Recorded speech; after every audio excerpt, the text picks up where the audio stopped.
ଓଡ଼ିଆଙ୍କ ପ୍ରିୟ ପଖାଳ ଭାତ ମୁଁ ଆଜି ବନେଇଛି। ପ୍ରଥମେ ଶାଗ ବନେଇଛି, ଲିଆ ବଡ଼ି ଛାଣିଛି,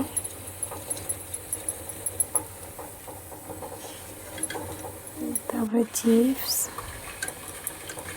ଛାଣିଦେଲି, କଖାରୁ ବଡ଼ି, ଭେଣ୍ଡି ଭଜା। ପଖାଳ ବାଢ଼ିବା ଷ୍ଟାର୍ଟ କରିବି। ପଖାଳ ଉପରେ ଝିଙ୍କ ପକାଇଲି, ଭେଣ୍ଡି ଭଜା, ଡାଲମା, ଚିପ୍ସ, ବଡ଼ି, ଦହି, ଯେତିକି ଦରକାର ସେତିକି ଲୁଣ ନେଇଛି,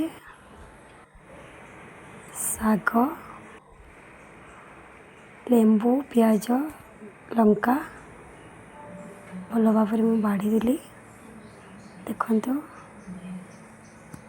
ଏଇଟା ଖାଇବା ପାଇଁ ଯେତିକି ଭଲ, ଦେହ ପାଇଁ ବି ସେତିକି ଭଲ। ଦେଖନ୍ତୁ, ଏବେ ଖାଇବା ଷ୍ଟାର୍ଟ କରିବା।